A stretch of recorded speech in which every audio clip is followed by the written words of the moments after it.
when the Umayyad dynasty conquered Spain, they developed naval hegemony in the Mediterranean until they were wiped out when the Umayyad lost the heartland of the Muslim world, and an Umayyad government in exile was created in what was then considered the frontier, Spain, in 758.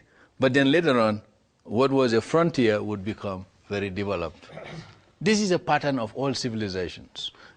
An analogy that one can give to Americans is when the founding fathers created the 13 colonies, what is now called California was a hinterland, a wilderness.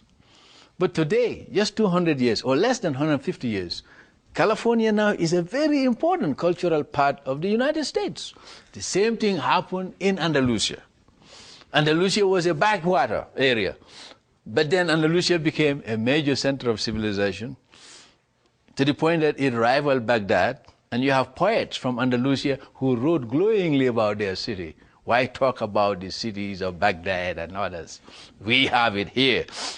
You see what I'm saying? So just like Californians, you see what I'm saying? Now they have Hollywood and all kinds of things. The same thing. I mean, that is what one has to take into account when you look at civilizations. How what was a backyard or backwater area becomes very much part of the mainstream and begin to have a lot of influence. And that is something we have to take into account when we look at Andalusian Spain, that here was a refuge for the surviving remnants of the Umayyad, gradually becoming a major center of Islamic civilization. That's one point I want to leave you with. Second point I want to leave you with when we talk about Muslim Andalusia is the fact that in Andalusia, the Muslims were now able to create a showcase in the southern tip of Europe, a showcase which would impress many of the Europeans to the point that, as I said earlier, European kings and nobilities used to come to Andalusian Spain for medical treatment because they were very advanced in the use of herbs, in surgery, and in pharmacopoeia. And of course, they contributed a great deal to European knowledge of science. For many years, the Hanun of Ibn Sina was the textbooks in medical schools in Europe for over 300 years. And this was likely because of the influence that came out of this civilization. So the transaction flow between the Islamic world and the West was largely mediated through Andalusia. And of course, the poetry and the literary tradition of the West was very much influenced by some of the writings of these people from that part of the world. If you read some of the scholars like Gilson and others who have written about the Arab-Muslim influence in Western intellectual thought, you will see ample evidence to show this. You read Ada Bosman and others, they'll give you a lot of evidence to prove this in terms of the transaction flow and the influence from the Muslim world by way of Spain to the rest of Europe. And of course, the legacy of this civilization to the West is most evident in many of the words that are now part of the vocabulary in English, in Spanish, in Italian, and all the others. Now, of course, as a backlash, the Spaniards would like to wipe out, just like the Chinese today, if they get hold of Hong Kong and Singapore, they would like to Sinianize these parts of the world after they have been anglicized for several centuries. The same thing happened in Spain, to the point that many of the Muslims and the Jews were kicked out after Grenada fell.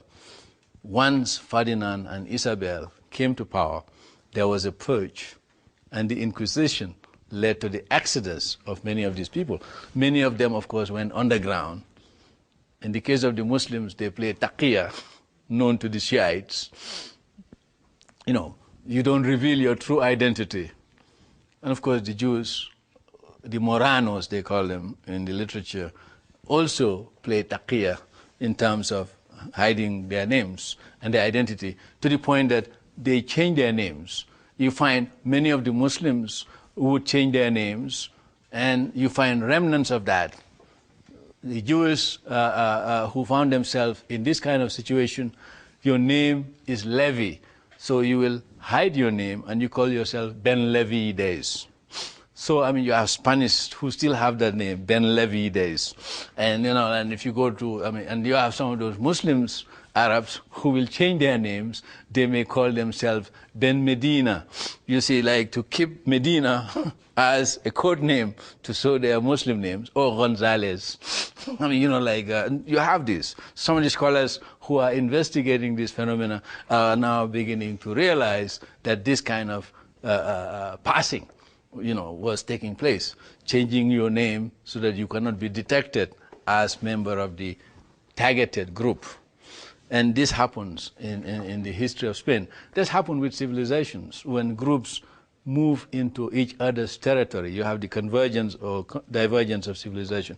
The third point I want to leave you with regard to the Muslim presence in Andalusia is the fact that when we look at the Muslim presence in Andalusia, we have to recognize the fact that in Andalusia, the Muslims did not only build libraries where they store the collective wisdom and knowledge of humankind available to them, because they learn a lot from the Chinese.